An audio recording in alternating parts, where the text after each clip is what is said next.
तो उसने वाद किया किसी तंत्र द्वारा। बुद्ध आया, क्राइस्ट आया, जीसस आया, शंकराचार्य आए और ये कलयुग के अंत में गुरु नानक आए और भी कुछ जितने बाय प्लॉट्स नीचे चलते रहे। तो ये सब वाच, लेकिन उन्होंने इशारा उसकी तरफ किया, उस निराकार की तरफ किया जो जन्म मरण के चक्कर से मारा, जो इस चैतन्य का संपूर्ण बीज है, उसकी तरफ इशारा किया। गुरु नानक ने कहा ज्योतिमय पुरुष। इस्लाम धर्म में नूर इलाही किया, नूर उसको कहा जाता है ज्योति। क्राइस्ट ने कहा गॉड इज लाइट। अरे लेकिन उन्होंने तो उसकी ओर इशारा किया, लेकिन उनके धर्म पिताओं के पड़ोवर ने उनकी देह को उठाया और यहाँ हो गई गड़बड़।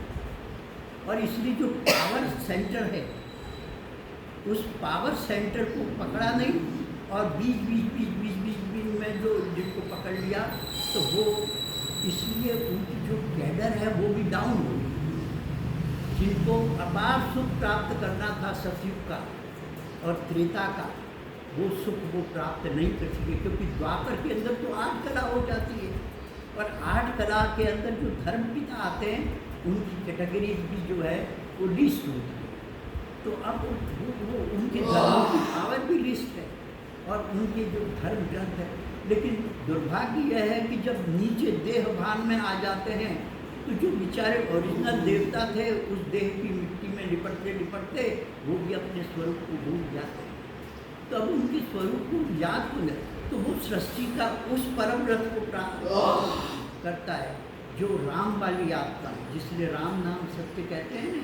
तो राम ने अपनी देह के रहते हुए, जीवात्मा रहते हुए अपने शरीर की इंद्रियों को भूल गया और उसका स्वरूप उस शिव स्वरूप हो गया, इसलिए वो शिवलिंग हो गया।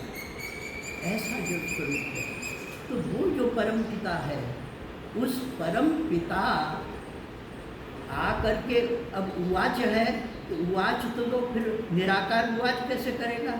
निराकार सृष्टि के उस परम रथ को प्राप्त करेगा जो राम की आत्मा, उसमें प्रवेश करेगा और प्रवेश करके और उच्चारण करेगा।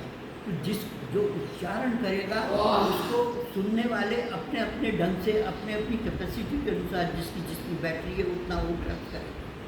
तो धर्म पिताएं भी उसी तरह से उतना ग्रैप्स करते हैं और जब जितना ग्रैप्स करते हैं तो फिर उतनी ही जो है वो, जब अब्रॉड ड्रामा के अंदर सृष्टि का चक्र चलता है, जब वो द्वापर युग में उतरते तो उतनी ही व्याख्या दे पाते हैं, क्योंकि उनकी कैपेसिटी, वो ज्ञान का सागर नहीं है। ज्ञान का सागर तो वो परम पिता है जो सृष्टि चक्र में आता है, त्रिकालदर्शी है। वो त्रिकालदर्शी उसमें आता है, उसको मालूम है कि सृष्टि का परम रथ कौन सा है, उस परम रथ के अंदर ही प्रवेश करते हैं। तो राम और कृष्ण तो 2 पहिए हैं सृष्टि, तो उसको चलाने के लिए पहला पहिया राम, जिसमें प्रवेश करते की उपाधि देते, तो वो पिता है। तो इसलिए उसके मुख से जो गीता ज्ञान सुनाया है उससे ये सारे जनरेट होते हैं, क्योंकि ये आत्माएं तो सृष्टि चक्र में जन्म चक्र में आते भूल भुलैया में चली गई और इनको कलेक्ट कौन करे? तो वो आकर के जब गीता ज्ञान जगा तो सबसे पहले सतयुग श्रेणी की वो आत्माएं आती हैं जो के अंदर आने वाली है, जो संपूर्ण देवता बनने वाली है। फिर अधूरे देवता क्षत्रिय घराने की लाने वाले, फिर आने वाले हैं द्वापर युग के धर्म पिताओं की आत्मा, और इस तरह से वो कलेक्ट और उससे हुआ जिससे ब्रह्मा कुमारियों का जन्म होता है। तो ये जो अब भगवान आकर के किस धर्म की स्थापना की गई, आपसे पूछोगे भाई भगवान ने आकर के किया क्या? भगवान भगवान भगवान करते हो, भगवान ने आकर के सृष्टि में क्या? उसने 3 धर्म की स्थापना। कौन सा धर्म?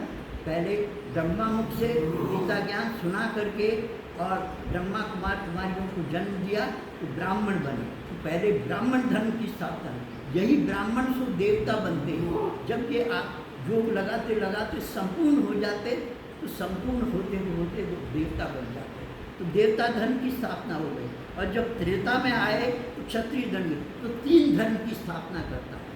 परमात्मा शिव जो है वो आकर के, जिसको गॉड कह दो, जिसको खुदा कह दो, जिसको सब धर्मों ने उस निराकार का साक्षात्कार किया, तो उसको किसी स्वरूप में अपने अपने धर्म, तो वो जो है वो 3 धर्म की स्थापना करता है। ब्राह्मण देवता और क्षत्रिय, ये तीन धर्म की स्थापना भगवान स्वयं करता है।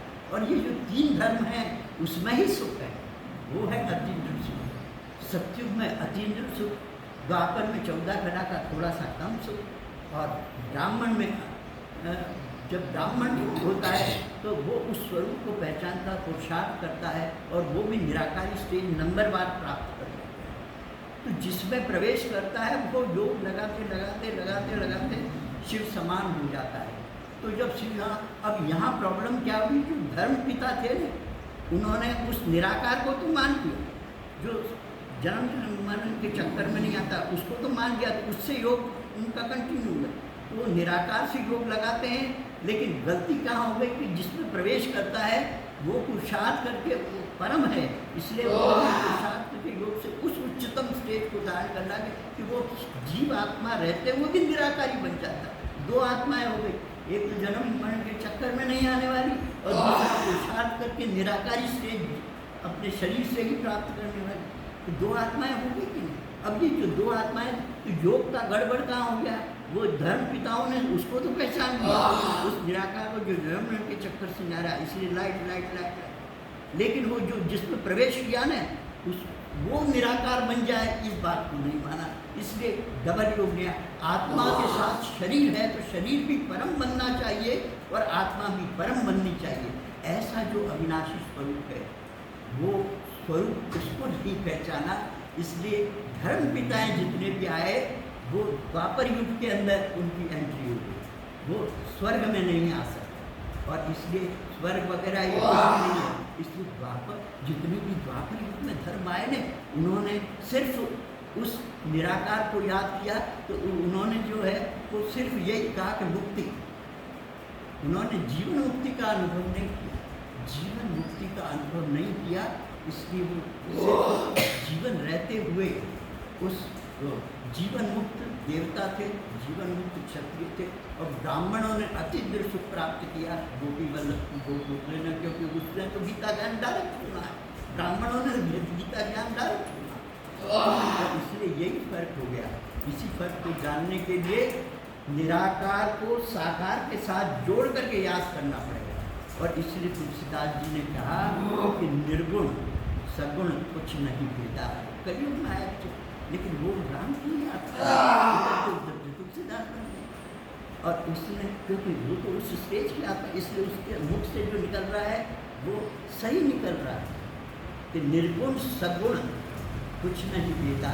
इसलिए बिल्ली जो आत्मा है वो तो उसके गुण नजर कब आएंगे, जिसमें प्रवेश करेगा वो कर्म करेगा, क्योंकि कर्मेंद्रियां तो उसकी है नहीं, दूसरी कर्मेंद्रियों से उसके तो माँ बाप की ही सुना नहीं, इसलिए वो जो तैयार करता है, जिसके अंदर प्रवेश किया उसको संपूर्ण बनाता है, तो उसका भी निराकारी स्वरूप हो जाता है, इसलिए वो जिसमें आता है उसको निराकारी बना देता है, मतलब भगवान स्वरूप बना देता है। तो आत्मा और शरीर दोनों मिल जाएं और परम हो जाएं तो वो भगवान का स्वरूप हो जाता है। ओम शांति।